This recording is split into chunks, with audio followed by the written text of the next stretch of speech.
Olá, eu sou Wilton Silva, professor da Unesp Campos de Assis e coordenador do Memento, Grupo de Pesquisa de Memórias, Trajetórias e Biografias. Eu havia combinado com um grupo de pesquisa que faríamos uma reunião para a discussão de um projeto de pesquisa de iniciação científica, como se fosse um estudo de caso. Trata-se de um projeto de iniciação científica aprovado pela FAPESP, de Amanda Pereira dos Santos, orientanda do professor Paulo César Gonçalves, também da Unesp de Assis, com o título Selecionar, Controlar e Distribuir: o Instituto Nacional de Migração e Colonização e a Política Imigratória Brasileira, 1952-1955. Eu particularmente gosto muito desse trabalho e participei inclusive da qualificação do exame de mestrado que deu origem à ciência científica, e a defesa deve se processar nos próximos meses, porque é um trabalho bastante bem estruturado e acredito que esse projeto tem condição de se tornar uma espécie de exemplo de natureza didática para os meus alunos que têm interesse em fazerem iniciação científica. Bom, a iniciação científica é o primeiro passo que um aluno faz em direção à carreira acadêmica. É a sua aproximação, portanto, com esse tipo de universo, no qual ele se dedica a estudar um tema e, a partir disso, desdobrar o seu conhecimento para que, numa situação futura, ele se torne mestre e, se tudo der certo, doutor. Na verdade, esse processo ele pode se iniciar por dois caminhos. Alguns casos em que o professor tem um projeto de pesquisa e encaixa o aluno para que ele desenvolva parte da pesquisa maior da qual o professor é o coordenador, ou ao contrário, o aluno tem um interesse que de alguma forma se aproxima dos interesses do professor e a partir daí começa, portanto, a desdobrar o seu próprio projeto, aquele que o tema é na verdade vinculado muito mais a ele do que necessariamente ao professor. Nesse sentido, o trabalho da Amanda é um trabalho bastante feliz e que se desdobra dentro do campo de interesse do orientador, Paulo César Gonçalves, e ao mesmo tempo de uma particularidade, de um recorte que diz respeito às curiosidades intelectuais da própria Amanda. Para isso, eu gostaria inicialmente retomar uma frase do Humberto Eco, que é muito feliz, em que ele tenta explicar aos alunos, num livro clássico dele, como é que se estabelece uma pesquisa. O livro se chama Como se faz uma tese, essa é a tradução brasileira, e na verdade ele se origina de um original italiano que se chamava Como se faz uma tesina. E o que é a tesina? No caso da Itália, seria uma espécie de monografia que encerra o curso. Então, Humberto Eco discute certas práticas, não é, de estruturar esse texto que daria origem a um trabalho de conclusão, mas também poderia ser usado em termos de estrutura como modelo para uma dissertação, uma tese, e, portanto, algumas das sugestões são bastante úteis. Em particular, me chama a atenção essa dificuldade que o aluno tem de afunilar a sua análise em direção a um problema. E para isso ele devia passar, portanto, do campo de interesse para o assunto, do assunto para o tema, do tema para o recorte e do recorte finalmente o problema. Normalmente o aluno começa dizendo algo assim: professor, eu quero pesquisar. E você pergunta o quê? E ele diz: Deus e sua época. Não é? Ou seja, algo extremamente extenso, algo que muitas vezes já foi pisado, repisado, visto e revisto, e que na verdade nem sempre ele é capaz de perceber as riquezas e as potencialidades da análise micro. Nesse aspecto, Humberto Eco diz o seguinte: o tema geologia, por exemplo, é muito amplo. Vulcanologia, como tema daquela disciplina, é também bastante abrangente. Os vulcões do México poderiam ser tratados num exercício bom, porém um tanto superficial, seria algo mais descritivo. Limitando-se ainda mais o assunto, teríamos um estudo mais valioso: a história do Popocatépetl, que é um dos companheiros de Cortés, deve ter escalado em 1519 e que só teve erupção violenta em 1702. É um tema mais estrito, que diz respeito ao menor número de anos, seria o nascimento e a morte aparente de Paricutim, de 20 de fevereiro de 43 a 4 de março de 52. Eu aconselharia o último tema. Ou seja, esse tema, que é bastante reduzido, teria que ser explorado à exaustão. O que o aluno deve entender, portanto, é de que forma que o campo de interesse pode se converter no assunto, o assunto se converter em tema, o tema em recorte e o recorte em problema. Poderemos ver alguns exemplos. Suponhamos, o aluno tem interesse na história da América. E você fala, bom, a história da América é algo extremamente longo, não é? Que tem inclusive a América pré-colombiana e depois do processo de invasão, conquista, enfim. Não é? E o que te interessa particularmente em todo esse período? Me interessa o processo de conquista. Bom, tudo bem, o processo de conquista é extremamente longo e cabe a você afunilar mais ainda. Ele fala, bom, então me interessa particularmente a escravidão indígena. Bom, ótimo. E dentro da escravidão indígena você vai estudar o quê? Casos brasileiros, onde foram utilizados isso em alguns estados que ocupavam, por exemplo, a periferia dos grandes, entre aspas, ciclos econômicos. Ou você vai trabalhar, por exemplo, com o sistema de encomenda, o sistema de mita na América Latina. Falando, não me interessa particularmente a mita e a encomenda na América Latina. Bom, então tudo bem, defina o que exatamente. Eu gostaria de trabalhar com a mita no Peru. Bom, tudo bem, o Peru é um país, tem várias situações, não é, diferentes tipos de trabalho. Como é que você quer trabalhar a mita no Peru? Bom, me interessa em particular o trabalho indígena nas minas de Potosí. E particularmente entre 1570 e 1620. Ótimo. Como é que você vai trabalhar com isso? Quais são suas fontes? Eu tenho relatos de viajantes. Eu tenho livros fiscais, por exemplo, dessas minas. Eu tenho trabalhos de pessoas que já se dedicaram a esse tema. E assim por diante. Bom, se de repente o seu interesse, então, não é história da América, é história das religiões. Bom, história das religiões, você pode começar com, não é, as religiões orientais na antiguidade, chegando até o surgimento do neopentecostalismo e, não é, por exemplo, o fundamentalismo muçulmano e assim uma série de outras questões. O que te interessa particularmente nesse campo enorme que é a história das religiões? Bom, me interessa o protestantismo. Bom, muito bem, o protestantismo começa mais ou menos no século XV, se alastra, se divide, há várias, né, divisões internas, há várias realidades regionais e nacionais bastante distintas. Qual delas te interessa? Não, me interessa em particular a Igreja Presbiteriana no Brasil. Isso é interessante. Igreja Presbiteriana no Brasil. Bom, a Igreja Presbiteriana no Brasil possivelmente deve ter chegado ao Brasil no século XIX, foi ocupando espaço. Como é que isso se deu? Eu quero então entender a transição da monarquia para a república dessa orientação religiosa. Bom, tudo bem. Como é que você vai trabalhar? Eu quero trabalhar com missionários presbiterianos na Bahia de 1870 a 1900. Como é que você tem isso? Existe um grande banco de dados sobre missionários que trabalharam na América Latina, nos Estados Unidos. Eu leio bem em inglês, consegui acesso à tese X, à tese Y, ao livro Z, que foi publicado sobre esse assunto. E aí eu quero criar, portanto, uma problemática e desenvolver uma pesquisa. Excelente. Você fez o caminho, saindo do campo de interesse para o assunto, do assunto para o tema, do tema para o recorte para o problema, e conseguiu definir quais são suas fontes. Meu interesse, na verdade, é a história política. Bom, ótimo. Como assim? História política é algo extremamente amplo.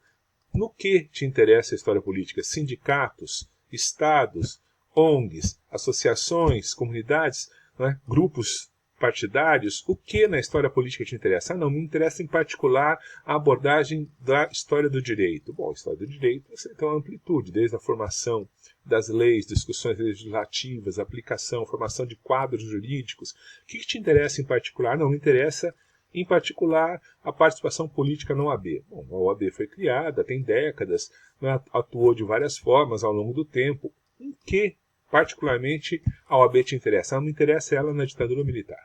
Bom, a ditadura militar durou 21 anos, você vai ter várias manifestações da OAB, não só a nacional, mas as estaduais.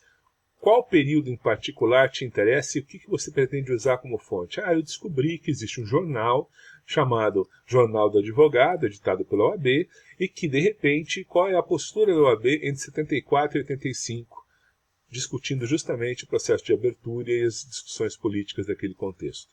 Bom, você já localizou uma fonte, você vai usar só esse jornal, vai cruzar com outros jornais, vai avaliar qual é o impacto desse jornal em termos de recepção entre os advogados. Como é que você vai fazer isso? Não, eu vou entrevistar fulano, vou ler quem escrevia para esse jornal, como é que ele era distribuído e assim por diante.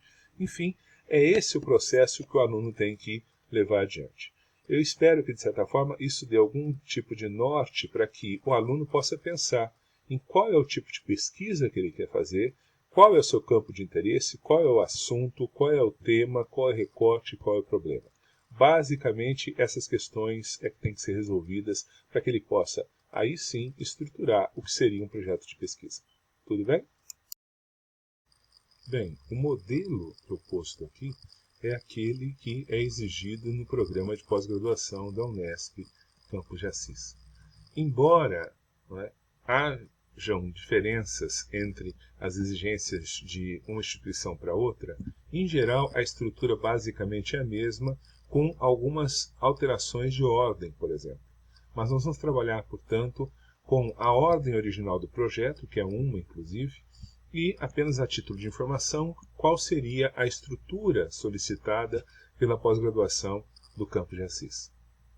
Bom, em linhas gerais, a estrutura do edital é o seguinte: o projeto de pesquisa, articulado à linha de pesquisa escolhida, deverá conter rigorosamente os seguintes itens: um resumo com máximo de 20 linhas, uma introdução justificativa com síntese da bibliografia fundamental, objetivos, metodologia e fontes, um plano de trabalho e um cronograma de execução, observado o prazo máximo para a conclusão do mestrado, de 3 anos, e a bibliografia. O projeto deve ter no máximo 20 páginas, digitadas em espaço e meio, formato da página 4, que fonte Times New Roman 12.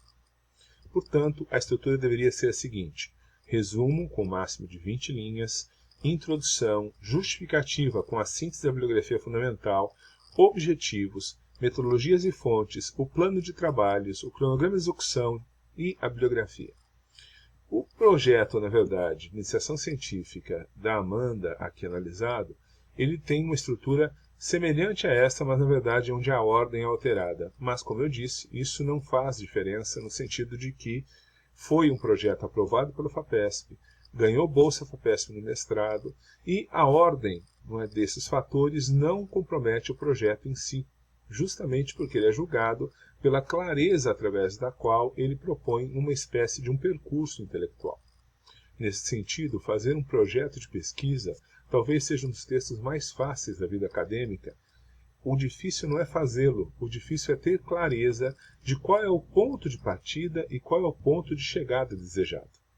Nesse aspecto, o projeto, portanto, é uma espécie de carta de intenções através da qual o orientando, o proponente, diz basicamente o seguinte: eu sei aonde eu quero chegar e sei de onde eu estou partindo e aonde eu passarei para chegar até o meu destino.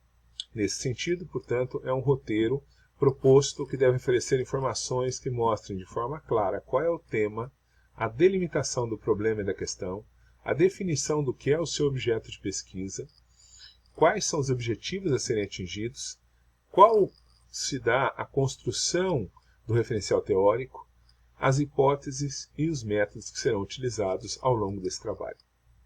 Passo então ao projeto da Amanda para que a gente possa falar um pouco sobre ele e mostrar de que forma que, no meu entender, ela respondeu a essas questões de uma maneira muito feliz. Eu pedi autorização dela para poder usar o projeto como um material de apoio didático e estou discutindo, portanto, ele com o pessoal do Memento. Vamos começar. O título é extremamente feliz, porque há um nome fantasia, que é o título, 2 pontos e um subtítulo que explica exatamente o que ela propõe, inclusive terminando com uma datação. Portanto, selecionar, controlar, distribuir seria o nome fantasia. É aquilo que ela entendeu como uma forma de tornar atraente o projeto para aquele que lê. 2 pontos e vem a explicação do que se trata. O Instituto Nacional de Imigração e Colonização e a Política Imigratória Brasileira de 52 a 55. Trata-se de um órgão de governo e a forma como a sua política foi desenvolvida durante o segundo governo Vargas, portanto o governo Vargas no período democrático. Eu acho que essa estrutura de título está excelente, porque ela oferece justamente a informação do que se trata, delimita a questão temporal e, portanto, apresenta de forma clara a um possível leitor aquilo que se pretende fazer. O resumo, por sua vez, é muito mais curto do que as 20 linhas que eram permitidas pelo edital da Unesp de Assis. O tema migratório ganhou destaque nas políticas públicas brasileiras durante o primeiro governo de Getúlio Vargas, 1930 a 45. Ou seja, ela está dizendo que ela pesquisa o tema migratório. Não obstante, em seu segundo governo, 1951-54, ela está dizendo quando ela pesquisa. Vargas ainda se mostrava preocupado com a política migratória que deveria ser implementada no Brasil. Com o objetivo de controlar e dirigir o movimento imigratório após a Segunda Guerra, o presidente propôs a criação do Instituto Nacional de Imigração e Colonização, o INIC. Aí ela informa a partir do que se pesquisa. Poderia ter colocado a data de criação, por exemplo. Assim, o presente trabalho se propõe a analisar a configuração da política imigratória brasileira a partir da fundação desse instituto, bem como as atividades e os debates ocorridos no primeiro ano de seu funcionamento. Ela explica, portanto, qual é o recorte, quais são as fontes de pesquisa, poderia inclusive ter numerado essas fontes, o que ela faz mais adiante, na página 4 do projeto, que seriam os debates sobre a fundação do INIC, a política imigratória que deveria ser adotada por este instituto estão registrados em um dossiê da Câmara dos Deputados, nos anais do Senado, nos diários da Câmara dos Deputados, nas correspondências e nos ofícios recebidos pelo INIC e na revista de Imigração e Colonização, os quais são as fontes desse projeto de pesquisa. Essa informação que está na página 4 poderia estar, de repente, no resumo, deixando mais claro ainda quais são suas fontes e que ela conseguiu identificar, de que forma o leque documental se coloca à sua disposição. Mostra, portanto, que ela tem clareza o que ela pretende fazer. Em termos de correção de estilo, deveria buscar sinônimos para imigratório, que aparece 3 vezes no pequeno texto. Seria uma correção mínima que eu sugeriria se fosse me orientando ou se nós fôssemos refazer o projeto. Mas, muito bem explicadinho, muito tranquilo, eu gostei bastante dessa parte. A introdução, por sua vez, é um texto com 7 parágrafos, em que se apresenta em cada um deles uma dimensão do projeto, qual é seu objeto, qual é o contexto, a bibliografia fundamental dos temas, correlatos básicos, porque quando você vai fazer uma pesquisa, existem temas que giram ao redor desse tema central. Então, por exemplo, eu vou estudar a ação do INIC, Instituto Nacional, blá, blá, blá. Bom, se eu vou estudar a ação do INIC, vão girar ao redor dessa pesquisa qual foi a política migratória do Brasil no século XX, por exemplo, no primeiro governo Vargas e depois no segundo governo Vargas. Quem eram os imigrantes que vinham para o Brasil? São assuntos que estão girando ao redor. Esse governo Vargas tem diferença em relação ao período autoritário, ditatorial do governo Vargas? O recorte proposto está sendo apresentado, a originalidade e, finalmente, as fontes e uma leve indicação do que é a metodologia. Como que isso foi feito? Vamos começar com objeto e contexto.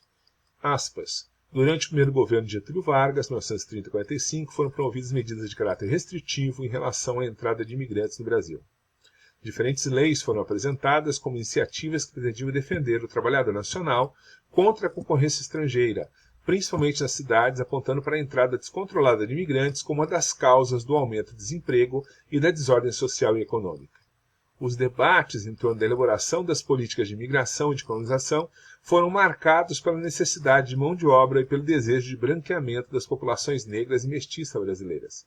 Tal desejo implicava a imagem de que o principal problema racial do Brasil continuava a ser a forte presença do, aspas, sangue negro inferior, fecha aspas. Assim, essa crença sustentou a defesa de imigração como uma forma de inserção de uma população branca que eliminaria, com o passar do tempo, a população negra. Contudo, havia uma vasta categoria de imigrantes considerados indesejáveis para o Brasil.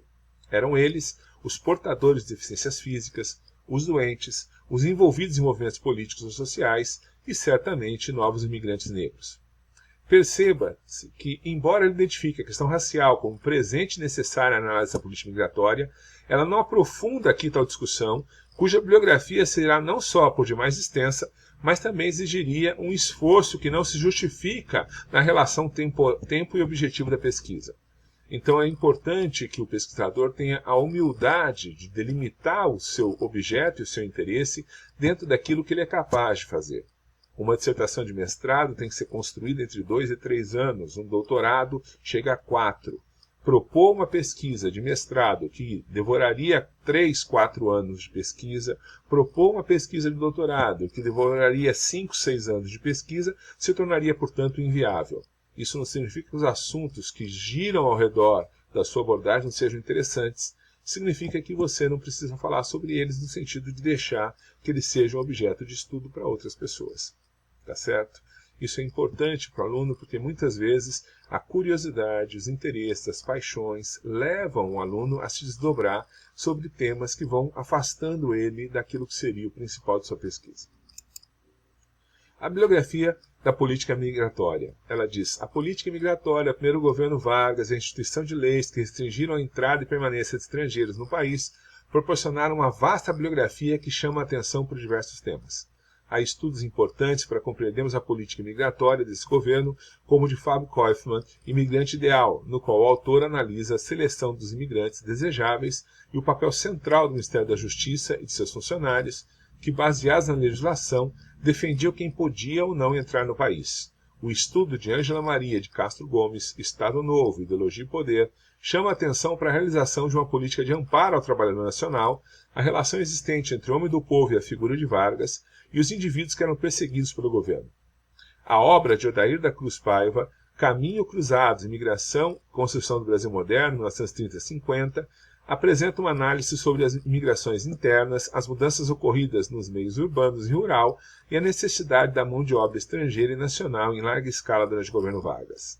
Trata-se, portanto, de uma continuação da introdução, em que ela aborda, portanto, em um parágrafo, qual seria a bibliografia fundamental sobre a questão da política migratória. Elenca 3 livros de forma bastante concisa, que identifica como fundamentais sobre o contexto do seu tema de pesquisa. Tal prática mostra que reconhece o campo no qual deseja pesquisar, é capaz de identificar o que é fundamental e supérfluo nele. Por exemplo, ela não cita artigos de revista da Fafionha, Faculdade de Filosofia da Pamonha, de Uruguerê, em Goiás, mas autores referenciados por quem estuda a temática e áreas afins. Através do quê? Dos artigos encontrados, por exemplo, no Cielo, dos livros encontrados em bibliotecas especializadas e assim por diante. Dessa maneira, impede que o aluno, por exemplo, se utilize de fontes e bibliografias que não têm legitimidade ou nível de aprofundamento desejado. Isso é fundamental que o aluno se atenha, tá certo? Bom, e sobre os imigrantes? Ela afirma em um novo parágrafo. Por outro lado, Helena Páraro Pérez, Luciana Francinetti, Juliana Arantes Domingues e André Luiz Moraes Zuzatti Bravo voltaram sua atenção para o tema da imigração no pós-Segunda Guerra. Em A Inexistência da Terra Firme, a imigração galega em São Paulo, 1956-64, Pérez tenta recompor um cenário que se contam as especificações da imigração espanhola no Brasil na segunda metade do século XX, revelando diferentes sujeitos envolvidos nesse processo. Fascinetti, com a sua dissertação de mestrado intitulada Imigração Italiana no Segundo Pós-Guerra e a Indústria Brasileira nos anos 50, avalia a contribuição dos imigrantes italianos para o desenvolvimento da indústria nacional, os quais vieram para o Brasil após o fim da Segunda Guerra. A dissertação de mestrado de Domingues, denominada A Imigração Espanhola para São Paulo no pós-Segunda Guerra, Registro da Hospedaria dos Imigrantes, busca analisar a inserção dos imigrantes espanhóis no mercado de trabalho brasileiro, principalmente no estado de São Paulo, nos anos posteriores à Segunda Guerra. Por fim, Bravo, em sua dissertação, O Milhão Restante, o Brasil e a Evolução da Proteção Internacional a Refugiados, 1946-1952, busca entender a construção da estrutura internacional de proteção a refugiados, surgida no pós-guerra no âmbito da ONU, analisando de que forma o Brasil se inseriu nesse contexto.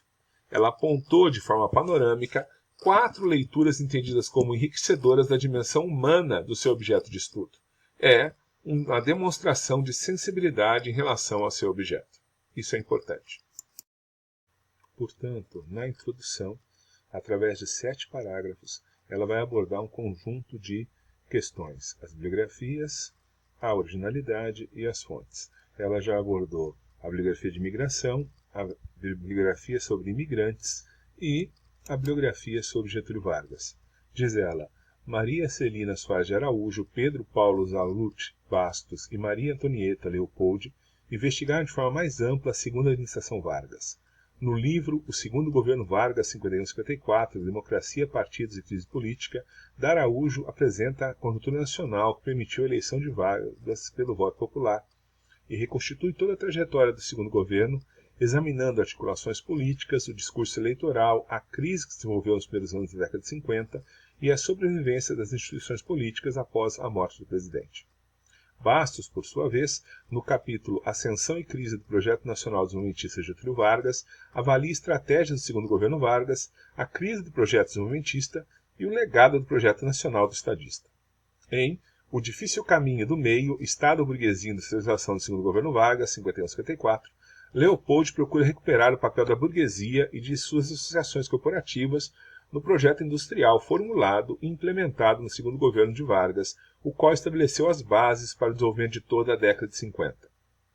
Sem a ambição de exaurir o subtema Getúlio Vargas, que por si só já encheria bibliotecas, ela aponta 3 trabalhos que contextualizam o período estudado em termos políticos e institucionais. Portanto, faz uma espécie de panorama da imigração, dos imigrantes e dos governos Vargas. E aí, ela tenta mostrar de que forma que o trabalho dela, portanto, valeria a pena ser desenvolvido. Ou seja, qual é o seu recorte e qual é a sua originalidade. Diz ela, os estudos citados abordaram os seguintes temas gerais: a política imigratória no primeiro governo Vargas, a imigração de determinadas nacionalidades no pós-guerra e o segundo governo Vargas. Contudo, a historiografia brasileira ainda não analisou a política imigratória estabelecida pela segunda administração de Vargas por meio do Instituto Nacional de Migração e Colonização, órgão federal criado em 1954, que tinha a função de controlar e dirigir o movimento imigratório para o Brasil.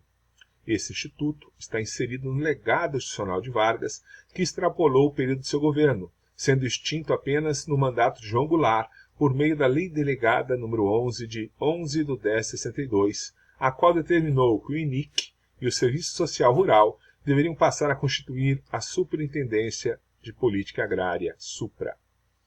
Aponta, portanto, a ausência de estudos sobre o recorte ao tema que está propondo, e, curiosamente, no título, o recorte temporal vai de 52 a 55, pois engloba as discussões parlamentares que precederam a própria criação do órgão e se estende até o suicídio de Vargas.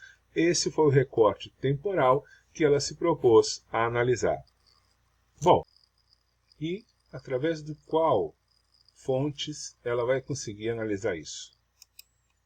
Bom, ela explica: os debates sobre a fundação do INIC e a política migratória que deveria ser adotada por este instituto estão registrados em um dossiê na Câmara dos Deputados, nos anais do Senado, nos diários da Câmara dos Deputados, nas correspondências nos ofícios recebidos pelo INIC e na Revista de Migração e Colonização, os quais são as fontes desse projeto de pesquisa.